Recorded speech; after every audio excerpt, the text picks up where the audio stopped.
Desobediencia civil por Henry David Thoreau. Creo de todo corazón en el lema "el mejor gobierno es el que tiene que gobernar menos", y me gustaría verlo hacerse efectivo más rápida y sistemáticamente.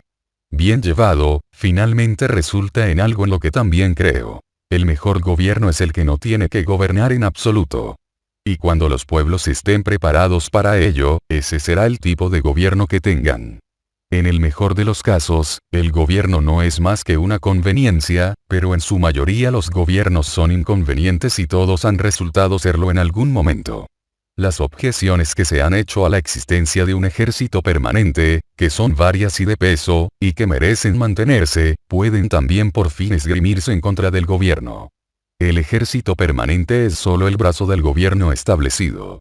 El gobierno en sí, que es únicamente el modo escogido por el pueblo para ejecutar su voluntad, está igualmente sujeto al abuso y la corrupción antes de que el pueblo pueda actuar a través suyo. Somos testigos de la actual guerra con México, obra de unos pocos individuos comparativamente, que utilizan como herramienta al gobierno actual. En principio, el pueblo no habría aprobado esta medida. El gobierno de los Estados Unidos, que es sino una tradición, bien reciente por cierto, que lucha por proyectarse intacta hacia la posteridad, pero perdiendo a cada instante algo de su integridad. No tiene la vitalidad y fuerza de un solo hombre, porque un solo hombre puede doblegarlo a su antojo. Es una especie de fusil de madera para el mismo pueblo, pero no es por ello menos necesario para ese pueblo, que igualmente requiere de algún aparato complicado que satisfaga su propia idea de gobierno. Los gobiernos demuestran, entonces, cuán exitoso es imponérsele a los hombres y aún, hacerse ellos mismos sus propias imposiciones para su beneficio. Es excelente, tenemos que aceptarlo. Sin embargo, este gobierno nunca adelantó una empresa, excepto por la algarabía con la que sacó el cuerpo. No mantiene al país libre. No deja al oeste establecido. No educa. El carácter inherente al pueblo americano es el responsable de todo lo que se ha logrado, y hubiera hecho mucho más si el gobierno no le hubiera puesto zancadilla, como ha ocurrido tantas veces. Porque el gobierno es una estratagema por la cual los hombres intentan dejarse en paz los unos a los otros y llega al máximo de conveniencia cuando los gobernados son dejados en paz. Si el mercado y el comercio no estuvieran hechos de caucho, jamás lograrían salvar los obstáculos que los legisladores les atraviesan en forma sistemática. Y si uno fuera a juzgar a esos señores solo por el efecto de sus acciones, y no en parte por sus intenciones, merecerían ser castigados como a los malhechores que atraviesan troncos sobre los rieles del ferrocarril. Pero, para hablar en forma práctica y como ciudadano, a diferencia de aquellos que se llaman antigobiernistas, yo pido, no como antigobiernista sino como ciudadano, y de inmediato, un mejor gobierno. Permítasele a cada individuo dar a conocer el tipo de gobierno que lo impulsaría a respetarlo y eso ya sería un paso ganado para obtener ese respeto. Después de todo, la razón práctica por la cual, una vez que el poder está en manos del pueblo, se le permite a una mayoría, y por un periodo largo de tiempo, regir, no es porque esa mayoría esté tal vez en lo correcto, ni porque le parezca justo a la minoría, sino porque físicamente son los más fuertes. Pero un gobierno en el que la mayoría rige en todos los casos no se puede basar en la justicia, aun en cuanto ésta es entendida por los hombres. No puede haber un gobierno en el que las mayorías no decidan de manera virtual lo correcto y lo incorrecto sino a conciencia, en el que las mayorías decidan solo los problemas para los cuales la regulación de la conveniencia sea aplicable. Tiene el ciudadano en algún momento, o en últimas, que entregarle su conciencia al legislador. ¿Para qué entonces la conciencia individual? Creo que antes que súbditos tenemos que ser hombres. No es deseable cultivar respeto por la ley más de por lo que es correcto. La única obligación a la que tengo derecho de asumir es a la de hacer siempre lo que creo correcto. Se dice muchas veces, y es cierto, que una corporación no tiene conciencia. Pero una corporación de personas conscientes es una corporación con conciencia. La ley nunca hizo al hombre un ápice más justo, y a causa del respeto por ella, aún el hombre bien dispuesto se convierte a diario en el agente de la injusticia. Resultado corriente y natural de un indebido respeto por la ley es el ver filas de soldados, coronel, capitán, sargento, polvoreros, etc., marchando en formación admirable sobre colinas y cañadas rumbo a la guerra, contra su voluntad, contra su sentido común y sus conciencias, lo que hace la marcha más ardua y produce un pálpito en el corazón. No les cabe duda de que la tarea por cumplir es infame. Todos están inclinados hacia la paz. Pero, ¿qué son? ¿Son hombres acaso? ¿O pequeños fuertes y polvorines al servicio de algún inescrupuloso que detenta el poder? Visiten un patio de la Armada y observen un marino, el hombre que el gobierno americano puede hacer, o mejor en lo que lo puede convertir con sus artes nigrománticas una mera sombra y reminiscencia de humanidad, un desarraigado puesto de lado y firmes, y, se diría, enterrado ya bajo las armas con acompañamiento fúnebre, aunque puede ser que no se oyó ni un tambor, ni la salva de adiós escuchamos, cuando el cuerpo del héroe y su honor en la tumba en silencio enterramos. La masa de hombres sirve pues al Estado, no como hombres sino como máquinas, con sus cuerpos. Son el ejército erguido, la milicia, los carceleros, los alguaciles, posse comitatus, etc. En la mayoría de los casos no hay ningún ejercicio libre en su juicio o en su sentido moral. Ellos mismos se ponen a voluntad al nivel de la madera, la tierra, las piedras. Y los hombres de madera pueden tal vez ser diseñados para que sirvan bien a un propósito. Tales hombres no merecen más respeto que el hombre de paja o un bulto de tierra. Valen lo mismo que los caballos y los perros. Aunque aún en esta condición, por lo general son estimados como buenos ciudadanos. Otros como la mayoría de los legisladores, los políticos, abogados, clérigos y oficinistas sirven al Estado con la cabeza, y como rara vez hacen distinciones morales, están dispuestos, sin proponérselo, a ponerle una vela a Dios y otra al diablo. Unos pocos, como héroes, patriotas, mártires, reformadores en el gran sentido, y hombres sirven al Estado a conciencia, y en general le oponen resistencia. Casi siempre son tratados como enemigos. El hombre sabio será útil solo como hombre, y no aceptará ser arcilla o abrir un hueco para escapar del viento, sino que dejará ese oficio a sus cenizas. Soy nacido muy alto para ser convertido en propiedad, para ser segundo en el control o útil servidor e instrumento de ningún estado soberano del mundo. El que se entrega por completo a sus congéneres les parece a ellos inútil y egoísta. Pero aquel que se les entrega parcialmente es considerado benefactor y filántropo. ¿Cómo le conviene a una persona comportarse frente al gobierno americano de hoy? Le respondo que no puede, sin caer en desgracia, ser asociado con este. Yo no puedo, ni por un instante, reconocer una organización política que como gobierno mío es también gobierno de los esclavos. Todos los hombres reconocen el derecho a la revolución. Es decir, el derecho a negarse a la obediencia y poner resistencia al gobierno cuando éste es tirano o su ineficiencia es mayor e insoportable. Pero muchos dicen que ese no es el caso ahora. Pero era el caso, creo, en la revolución de 1775. Si alguien viene a decirme que aquel era un mal gobierno porque gravaba ciertas mercancías extranjeras que llegaban a sus puertos, seguramente no haría yo mucho caso del asunto, puesto que me bastó sin ellas. Toda máquina produce una fricción, y esta probablemente no es suficiente para contrarrestar el mal. En todo caso, es un gran mal hacer gran bulla al respecto. Pero cuando la fricción se apodera de la máquina y la opresión y el robo se organizan, les digo, no mantengamos tal máquina por más tiempo. En otras palabras, cuando una sexta parte de la población de una nación que ha tomado como propio ser el refugio de la libertad está esclavizada, y todo un país está injustamente subyugado y conquistado por un ejército extranjero y sujeto a la ley militar, no creo que sea demasiado pronto para que los honestos se rebelen y hagan revolución. Lo que hace más urgente esta obligación es que el país así dominado no es el nuestro y lo único que nos queda es el ejército invasor.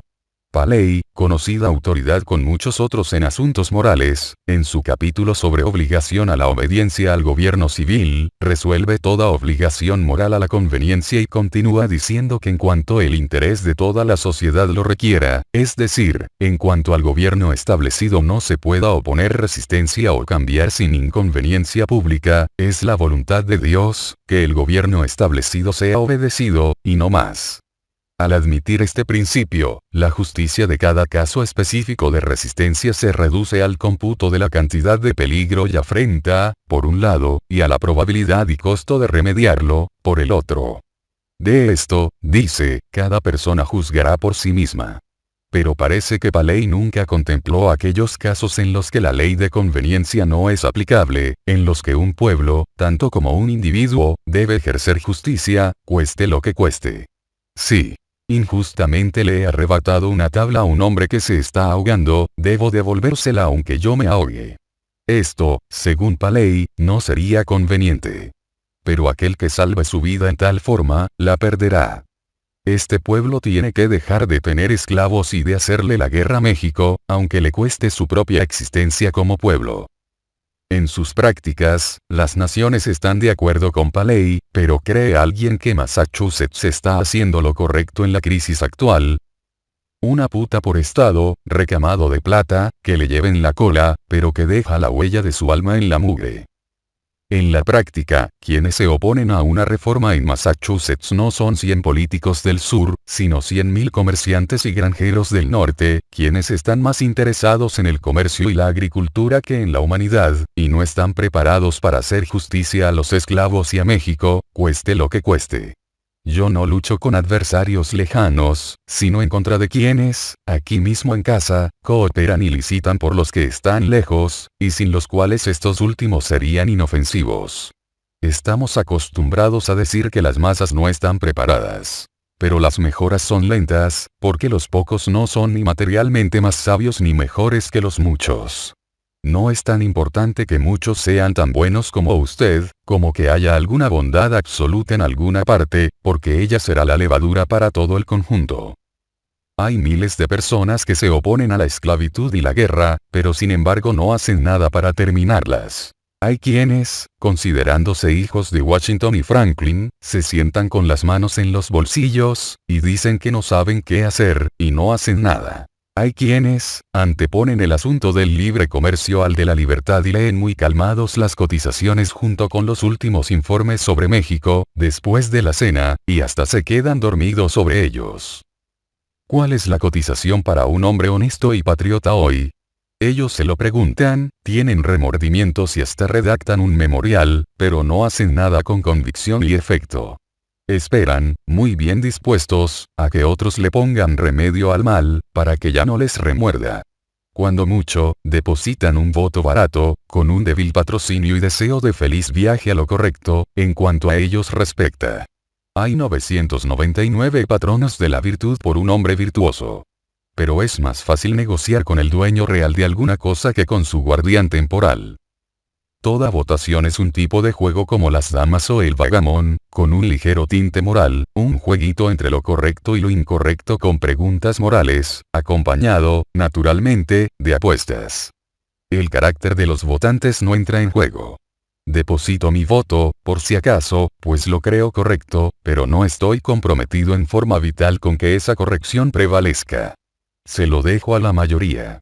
La obligación de mi voto, por lo tanto, nunca excede la conveniencia. Aún votar por lo correcto no es hacer nada por ello. Es simplemente expresar bien débilmente ante los demás un deseo de que eso, lo correcto, prevalezca. El hombre sabio no deja el bien a la merced del chance, ni desea que prevalezca por el poder de la mayoría. Hay poca virtud en la acción de las masas. Cuando la mayoría finalmente vote por la abolición de la esclavitud, será porque ya es indiferente a ella, o porque queda poca esclavitud para ser abolida con su voto. Entonces ellos mismos serán los únicos esclavos. Solo acelera con su voto la abolición de la esclavitud quien afirma por medio de él su propia libertad. Me entero de una convención a reunirse en Baltimore, o en alguna otra parte, para escoger un candidato a la presidencia, convención formada principalmente por editores y políticos de profesión. Pero me pregunto, ¿qué representa para una persona independiente, inteligente y respetable la decisión que allí se tome? No tenemos, sin embargo, la ventaja de la sabiduría y la honestidad. No contamos con algunos votos independientes. No hay muchas personas en este país que no asisten a convenciones. Pero no. Encuentro que el llamado hombre respetable ha sido arrastrado de su posición, y se desespera de su país, cuando su país tiene más razones para desesperarse de él. En el acto, adopta a uno de los candidatos seleccionados, como el único disponible, probando que él mismo está disponible para cualquier propósito del demagogo. Su voto no tiene más valor que el de cualquier extranjero sin principios o nacional a sueldo, que haya sido comprado. Lo al hombre que es hombre.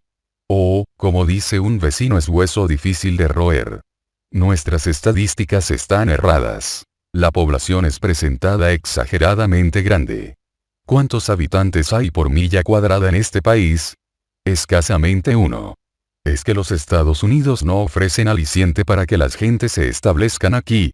El norteamericano ha degenerado en el tipo simpático conocido por el desarrollo de su órgano de sociabilidad, por la falta manifiesta de intelecto y por una seguridad desenfadada, cuya primera y más importante preocupación al llegar a este mundo, es ver que los hospicios estén en buenas condiciones, y antes de que haya estrenado su atuendo viril, empieza a recolectar fondos para sostener a las viudas y huérfanos que puedan aparecer, y quien, en últimas, se aventura a vivir solo de la ayuda de la Mutual de Seguros, que le ha prometido enterrarlo decentemente.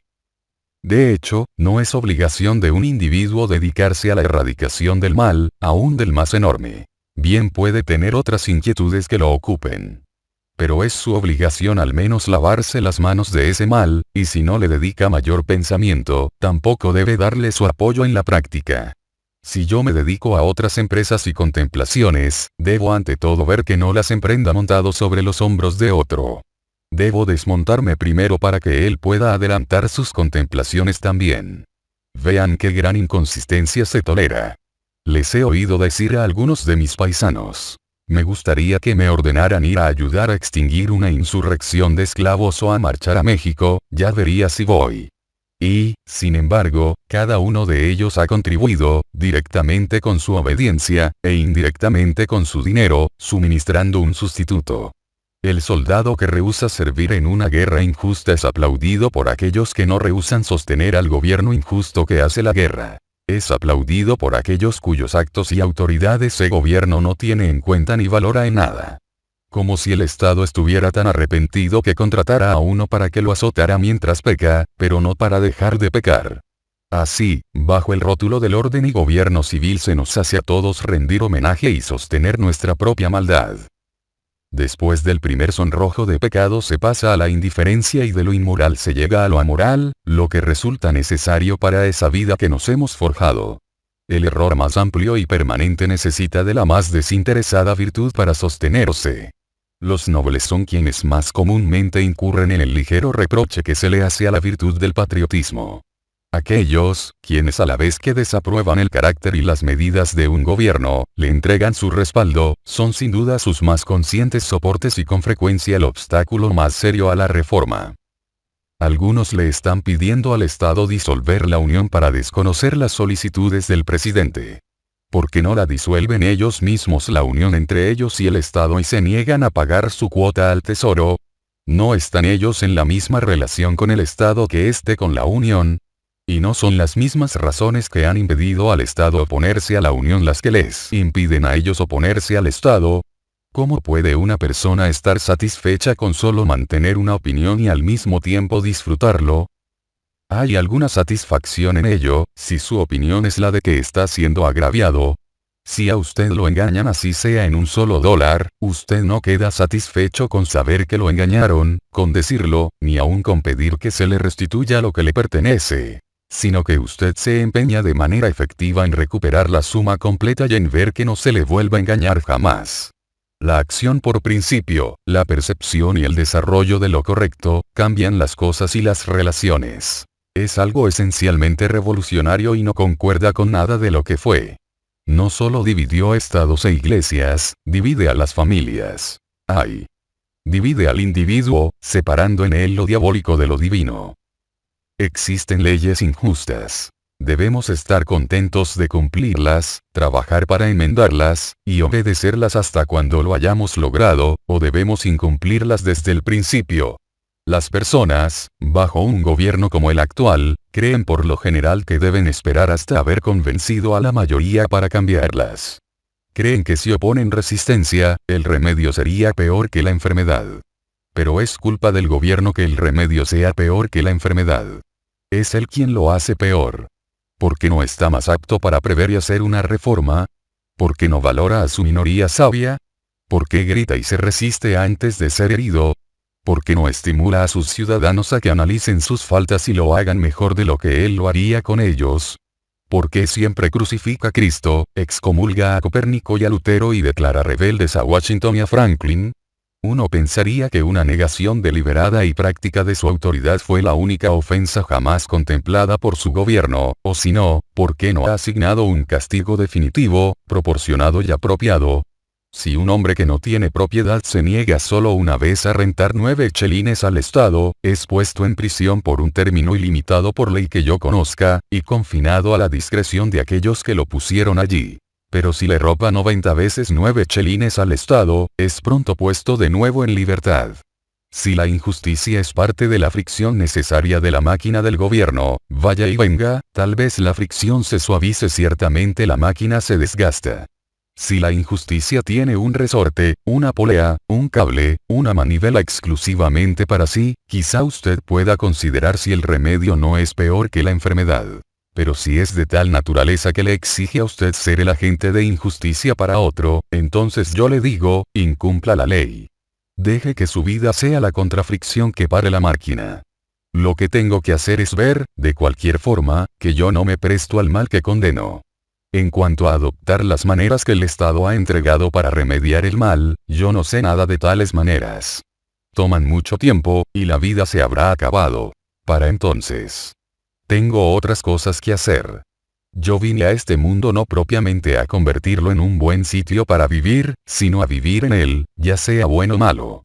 Una persona no tiene que hacerlo todo, sino algo. Y puesto que no puede hacerlo todo, no es necesario que ande haciendo peticiones al gobernador o al legislador más de lo que ellos me las tienen que hacer a mí. Y si ellos no oyen mi petición, ¿qué tengo que hacer? En este caso el Estado no tiene respuesta. Su propia constitución es el mal. Esto puede parecer fuerte, terco y no conciliatorio, pero es tratar con la mayor amabilidad y consideración al único espíritu que puede agradecerlo, merecerlo. Así que todo es cambio para mejorar, como el nacimiento y la muerte, que convulsionan el cuerpo.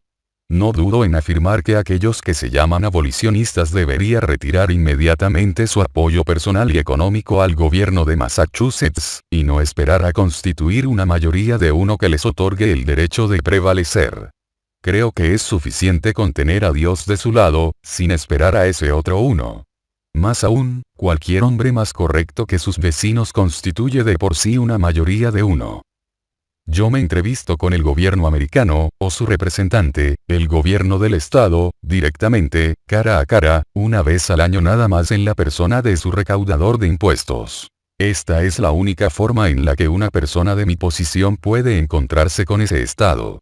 Y entonces él dice bien claro, reconózcame. Y la manera más sencilla, la más efectiva, en el actual curso de los hechos, la manera indispensable de tratar con él en su cara, de expresarle uno su poca satisfacción y poco amor por él es negarlo. Mi vecino civil, el recaudador, es el hombre de carne y hueso con quien tengo que tratar porque, después de todo, es con hombres y no con papeles con quienes yo peleo, y él ha escogido voluntariamente ser un agente del gobierno. ¿Cómo hará para saber bien lo que él es y lo que tiene que hacer como funcionario del gobierno, o como hombre, cuando se vea obligado a considerarse a mí su vecino, a quien respeta como buen vecino, me trata como tal, o como a un loco que altera la paz, e igualmente resolver cómo puede sobreponerse a esa obstrucción a la buena voluntad, sin que lo asalten pensamientos más rudos y contundentes, o sin adoptar un vocabulario acorde con su acción? Yo sí lo sé muy bien. Si 1000, o 100 o 10 hombres a quienes puedo nombrar, si solo 10 hombres honestos alas. Si un hombre honesto, en este estado de Massachusetts, dejara de tener esclavos, realmente se retirara de esa sociedad y fuera encerrado por ello en la cárcel del condado, eso sería la abolición de la esclavitud en América. Porque lo que importa no es qué tan pequeño pueda ser el comienzo. Lo que se hace una vez bien, se hace para siempre. Pero preferimos hablar de ello. A lo que, digamos, reducimos nuestra misión. La Reforma cuenta con muchos informes periodísticos a su servicio, pero ni con un solo hombre. Si mi estimado vecino, el embajador del Estado, que dedicará sus días a tratar el asunto de los derechos humanos en la Cámara del Consejo, en vez de ser amenazado con las prisiones de Carolina, fuera a sentarse como prisionero de Massachusetts, ese estado que está tan ansioso por endilgarle el pecado de la esclavitud a su hermana, aunque hasta el momento solo se ha basado en un acto de inhospitalidad para pelear con ella, no desestimaría considerar el tema en la legislatura del próximo invierno. Bajo un gobierno que encarcela injustamente, el verdadero lugar para un hombre justo está en la cárcel. El lugar apropiado hoy, el único sitio que Massachusetts ha provisto para sus espíritus más libres y menos desalentados está en sus prisiones. Está en ser encerrados y excluidos del Estado por acción de éste, así como ellos mismos se han puesto fuera de él, movidos por sus propios principios. Es allí donde los deben encontrar el esclavo fugitivo, el prisionero mexicano puesto en libertad bajo palabra y el indio que vino a interceder por las faltas imputadas a su raza. Es allí, en ese suelo separado, pero más libre y honorable, donde el Estado coloca a los que no están con él, sino en su contra, donde el hombre libre puede habitar con honor.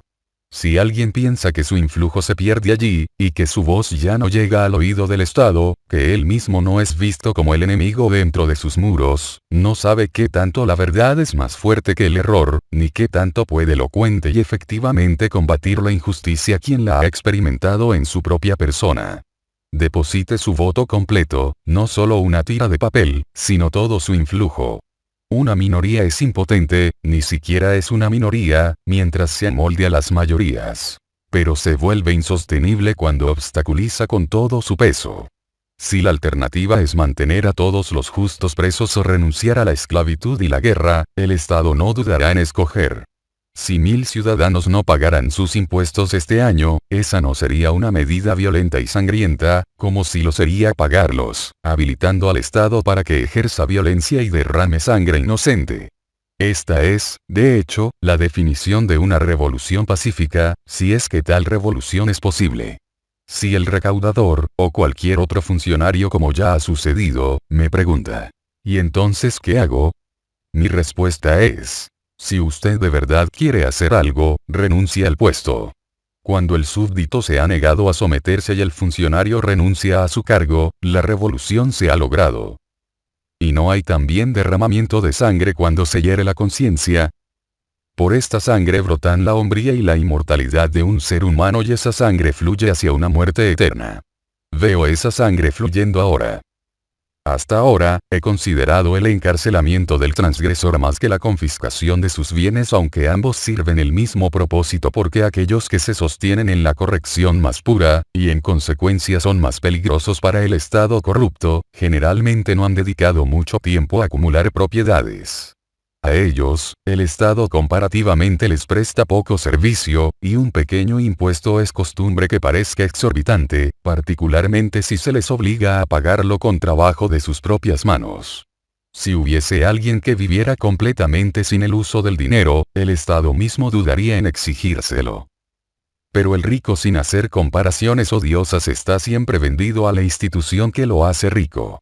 En estricto sentido, a más dinero menos virtud, porque el dinero se interpone entre la persona y sus objetivos y los obtiene para él. Ciertamente, no fue gran virtud obtenerlo. El dinero pone de lado muchas preguntas que de otra manera la persona se vería obligada a responder, mientras que la nueva pregunta es difícil pero superflua. ¿Cómo gastarlo? Así, le han quitado a la persona su piso moral. Las oportunidades de vivir se disminuyen en proporción al aumento de los llamados medios de subsistencia. Lo mejor que una persona puede hacer por su cultura cuando es rica, es realizar los esquemas que se propuso cuando era pobre. Cristo respondía a los súbditos de Herodes según su condición. Mostradme vuestro dinero del tributo, les decía, y uno sacó un centavo del bolsillo, si usáis dinero acuñado con la imagen del César, y que él ha hecho corriente y valioso, es decir, sois un hombre del Estado y disfrutáis a gusto de las ventajas del gobierno del César, entonces retribuid con algo de lo que le pertenece cuando él os lo pide. Dad al César lo que es del César y a Dios lo que es de Dios, y no los dejaba más sabios en cuanto cuál era para cuál, porque ellos no querían saber. Cuando yo converso con el más libre de mis vecinos, me doy cuenta de que cualquier cosa que mi interlocutor diga sobre la magnitud y seriedad de un asunto, lo mismo que su preocupación por la tranquilidad pública, me la presenta sujeta a la protección del gobierno vigente y más bien se espanta de las consecuencias que la desobediencia les pueda acarrear a su propiedad y a sus familias. Por mi parte, no quiero ni pensar que alguna vez dependa de la protección del Estado. Pero si yo niego la autoridad del Estado cuando éste me presenta la cuenta de los impuestos, pronto se llevarán y gastarán mis propiedades y me acosarán a mí y a mis hijos indefinidamente. Esto es doloroso. Esto hace imposible a la persona vivir honestamente y al tiempo, con comodidad en lo que a exterioridades respecta. No vale la pena acumular propiedades que de seguro se volverán a ir. Hay que alquilar o invadir cualquier predio, cultivar una pequeña cosecha y comérsela pronto. Hay que vivir dentro de sí mismo y depender de uno mismo, siempre arremangado y listo a arrancar, sin tener muchos asuntos pendientes. Un hombre puede volverse rico en Turquía, si es en todo aspecto un buen súbdito del gobierno turco. Confucio dijo: si un Estado es gobernado por los principios de la razón, la pobreza y la miseria son objeto de vergüenza. Si el Estado no es gobernado por los principios de la razón, la riqueza y los honores son objeto de vergüenza. No. Hasta cuando se me extienda la protección de Massachusetts hasta un puerto en el sur, donde mi libertad esté en peligro, o hasta cuando me dedique a aumentar mi patrimonio aquí con industriosidad pacífica, me puedo dar el lujo de rehusar la sumisión a Massachusetts, y a su derecho sobre mi propiedad y mi vida. En todo caso, me sale más barato sufrir el castigo por desobediencia al Estado que obedecer. Me sentiría que yo mismo valdría menos. Hace unos años, el Estado me llamó a favor de la iglesia y me conminó a pagar una suma para el mantenimiento de un clérigo, cuyos sermones mi padre escuchaba, pero yo no. Pague, se me dijo, o será encerrado en la cárcel. Yo me negué a pagar. Desgraciadamente, otra persona consideró apropiado hacerlo por mí. Yo no entendía por qué el maestro de escuela tenía que pagar impuesto para sostener al cura, y no el cura para sostener al maestro, así yo no fuera maestro del Estado, sino que me sostenía por suscripción propia. Yo no veía por qué el liceo no podía presentar su cuenta de impuestos y hacer que el Estado respaldara su petición lo mismo que la de la iglesia. Sin embargo, a petición de los concejales, fui condescendiente como para hacer la siguiente declaración por escrito. Sírvanse enterarse de que yo, Henry Toreau, no deseo ser considerado miembro de ninguna sociedad a la cual yo mismo no me haya unido. El Estado, habiéndose enterado de que yo no quería ser considerado miembro de esa iglesia, nunca me ha vuelto a hacer tal exigencia, aunque decía que tenía que acogerse a su presunción en ese momento. Si hubiese sabido los nombres, me habría retirado de todas las sociedades a las que nunca me inscribí, pero no supe dónde encontrar la lista completa. Hace 6 años que no pago el impuesto de empadronamiento. Me apresaron una vez por eso, por una noche. Y mientras meditaba sobre el grosor de los muros de piedra, de 2 o 3 pies de ancho, de la puerta de madera y hierro de 1 pie de espesor, y de las rejas de hierro por las que se colaba la luz, no pude evitar aterrarme de la tontería de aquella institución que me trataba como si yo no fuera más sino carne, sangre y huesos que encerrar. Concluí finalmente que esta era la mayor utilidad que el Estado podía sacar de mí y que nunca pensó en beneficiarse de alguna manera con mis servicios. Pensé que si había un muro de piedra entre mis conciudadanos y yo, había uno mucho más difícil de trepar o atravesar antes de que ellos pudieran llegar a ser tan libres como yo. Nunca me sentí encerrado, y los muros semejaban un gran desperdicio de piedra y argamasa. Sentí que yo era el único de mis conciudadanos que había pagado el impuesto. Ciertamente no sabían cómo tratarme, pero se comportaban como tipos maleducados. En cada amenaza y en cada lisonja se pifiaban, porque creían que lo que yo más quería era estar del otro lado del muro.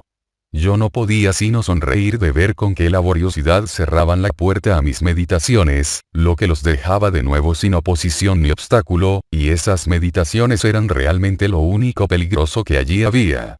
Como no me podían atrapar, resolvieron castigar mi cuerpo, como niños, que si no pueden llegar a la persona a la que tienen tirria, le maltratan el perro. Observé que el Estado era ingenioso solo a medias, que era tímido. como una viuda en medio de su platería, y que no diferenciaba a sus amigos de sus enemigos, y así perdí lo que me quedaba de respeto por él y le tuve lástima. El Estado, pues, nunca confronta a conciencia la razón de una persona, intelectual o moralmente, sino solo su cuerpo, sus sentidos. No está equipado con un ingenio superior o una honestidad superior, sino con fuerza superior. Yo no nací para ser forzado. Respiro a mi manera. Ya veremos quién es el más fuerte. ¿Qué fuerza tiene una multitud?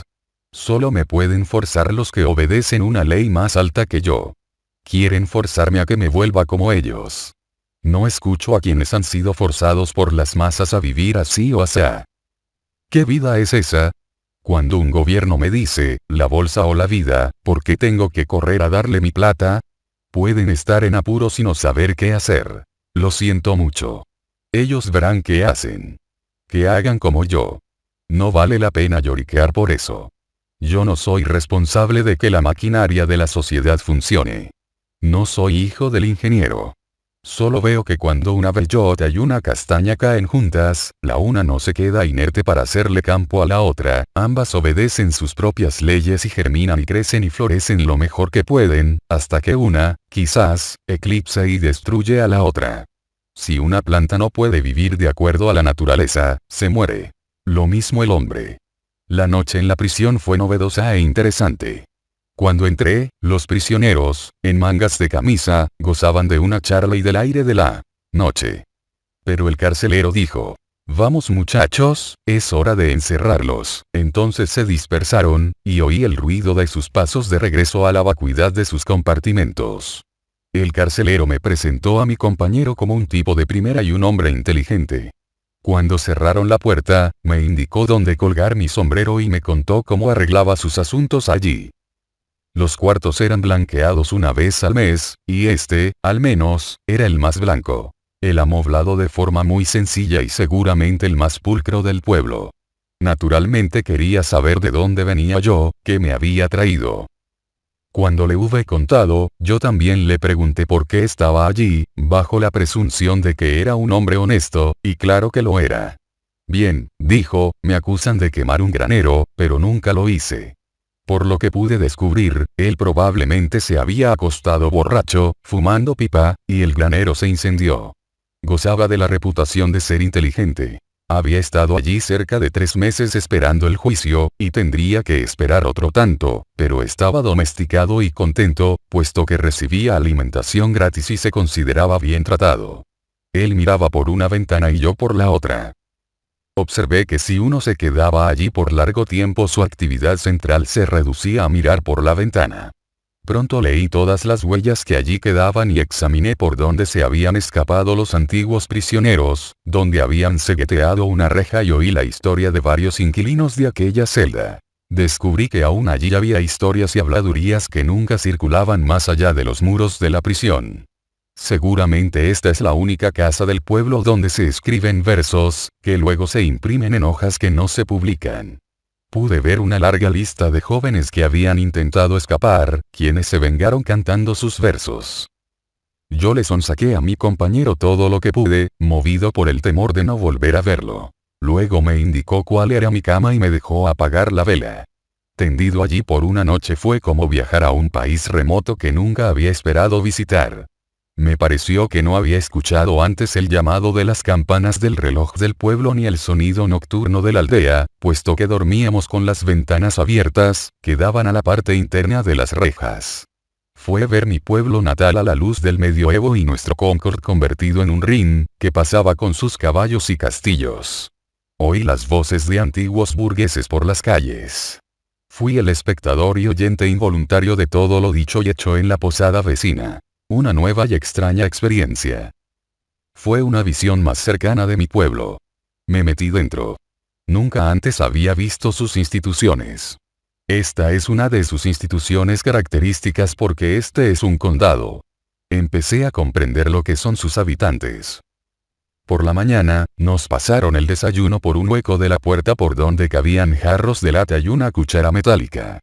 Cuando vinieron por los platos, fui tan bisoño como para devolver el pan que había dejado, pero mi camarada lo agarró y dijo que debía reservarlo para el almuerzo o la comida.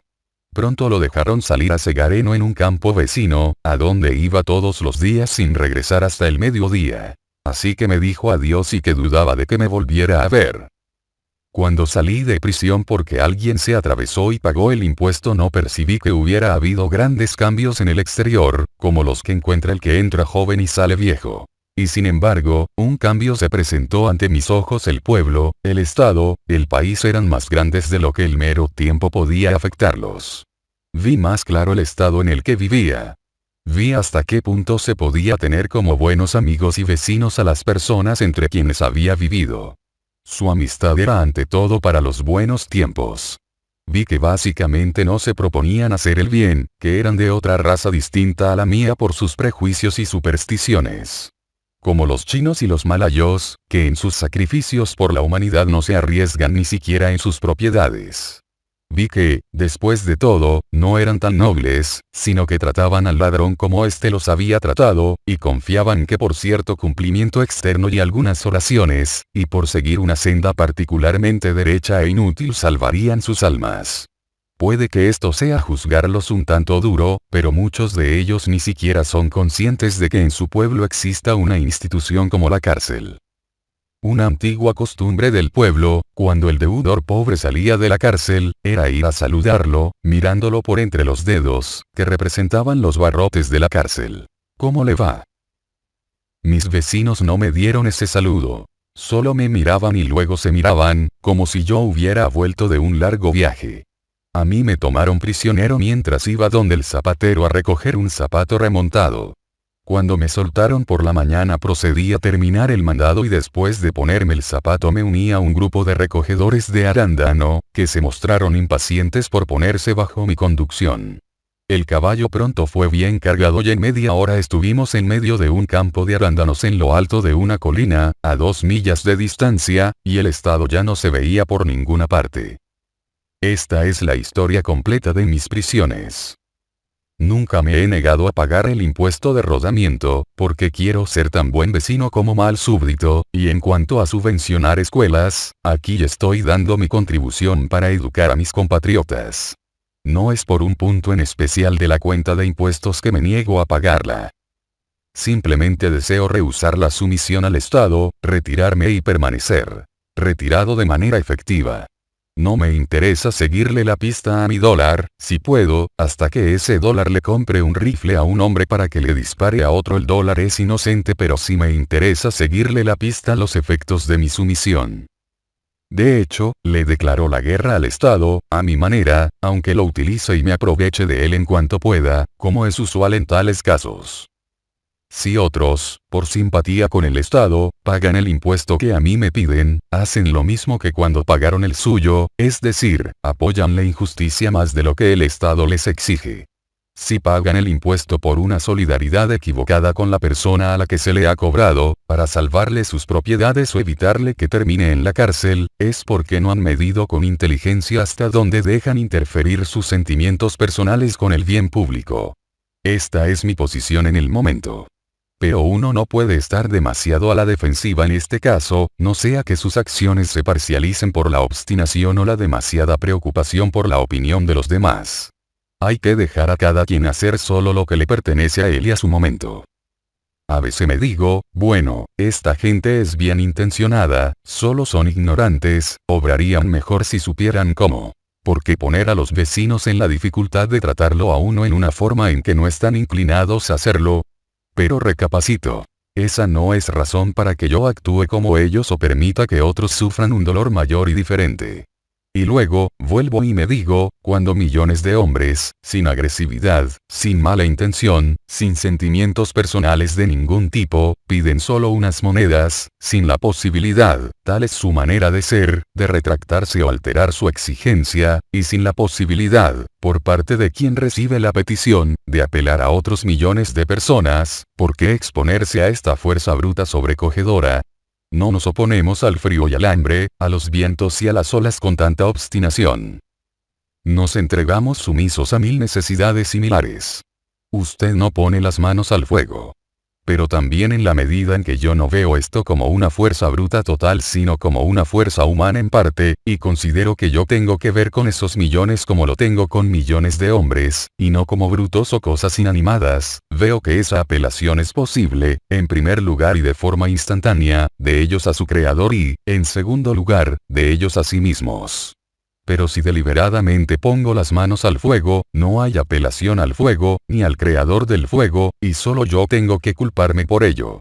Si pudiera convencerme de que tengo algún derecho a estar satisfecho con los hombres como son, y tratarlos de acuerdo a eso, y no según mis expectativas y exigencias de lo que ellos y yo debemos ser, entonces, como un musulmán y fatalista, trabajaría por conformarme con las cosas tal y como están, y con decir que eso es la voluntad de Dios. Y, sobre todo, está la diferencia entre oponerse a esto o a una fuerza bruta y natural, y es que yo puedo oponerme a esto con algún efecto, pero no puedo esperar como Orfeo cambiar la naturaleza de las rocas, los árboles o las bestias. No deseo pelear con ningún hombre o nación. No quiero pararme en pelos, hacer diferencias sutiles, o creerme mejor que los demás. Hasta busco, podría decir, casi una excusa para ajustarme a las leyes de la tierra. Estoy más que listo para moldarme a ellas.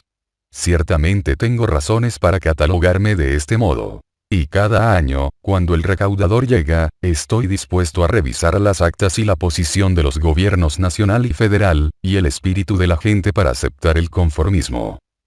Tenemos que querer a nuestro país como a nuestros padres. Debemos respetar los efectos y enseñar al alma asuntos de conciencia y religión, y no el deseo de dominio o beneficio. Creo que el Estado pronto podrá quitarme esta carga de encima y entonces ya no seré mejor patriota que mis conciudadanos. Vista desde un mirador más bajo, la Constitución, con todas sus faltas, es muy buena. La ley y las cortes muy respetables. Aún este Estado y este gobierno americano son, en muchos aspectos admirables. Y hay algunas cosas, que tantos otros han descrito, por las que agradecer. Pero analizadas desde una perspectiva superior y aún desde la más alta, ¿quién dice lo que son o que vale la pena considerarlas o siquiera pensarlas? Con todo, el gobierno no me preocupa mucho, y pienso en él lo menos que puedo. No es mucho el tiempo que vivo bajo el gobierno, aún en este mundo. Si un hombre piensa libremente, sueña, imagina libremente, nunca estará por mucho tiempo de acuerdo con lo que no es como con lo que es, así que no puede ser interrumpido por gobernantes o reformadores obtusos. Sé que muchas personas no piensan como yo, pero aquellos cuyas vidas, por obra de su profesión, están dedicadas al estudio de materias afines no me satisfacen casi en nada. Estadistas y legisladores, que están siempre de acuerdo dentro de la institución, nunca la ven clara y desnuda. Hablan de la sociedad en movimiento, pero no tienen lugar de descanso sin ella. Pueden ser hombres de cierta experiencia y discernimiento, y sin duda han inventado sistemas ingeniosos y útiles, que les agradecemos, pero todo su ingenio y utilidad reposa en límites estrechos. Olvidan que el mundo no está gobernado por los programas y la ventaja personal. Webster nunca se le enfrenta al gobierno, así que no puede hablar de él con autoridad. Sus palabras son sabiduría para aquellos legisladores que no contemplan reformas esenciales en el gobierno actual.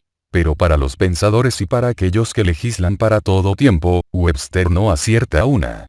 Conozco a aquellos cuya serena y sabia especulación sobre este tema pronto les hará ver la estrechez del pensamiento y el pupilaje de Webster. Con todo, comparado con los ordinarios alcances de muchos reformadores, y la aún más ordinaria sabiduría y elocuencia de los políticos en general, las de Webster son las casi únicas palabras razonables y valiosas, y le agradecemos al cielo por él. Comparativamente, es siempre fuerte, original y sobre todo, práctico. Sin embargo, su cualidad no es la sabiduría sino la prudencia. La verdad de los abogados no es la verdad, sino la consistencia o una conveniencia consistente. La verdad está siempre en armonía consigo misma y no está interesada en revelar la justicia que pueda concordar con el mal obrar. Webster merece ser llamado, como lo ha sido, el defensor de la Constitución. No se le pueden dar otros golpes distintos a los defensivos. No es un líder sino un seguidor.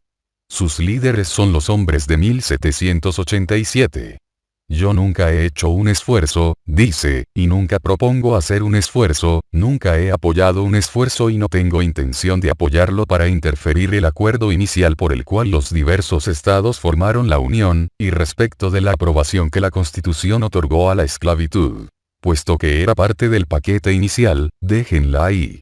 A pesar de su agudeza y capacidad, Webster es incapaz de aislar un hecho de sus meras relaciones políticas, y verlo como se le presenta al intelecto. Por ejemplo, ¿qué incumbe a un hombre hacer aquí en América hoy respecto de la esclavitud sino que se aventura, o es llevado a dar una respuesta desesperada a lo siguiente, pretendiendo hablar de forma absoluta y como individuo particular de lo cual qué nuevo y singular se puede sacar a favor de la obligación social?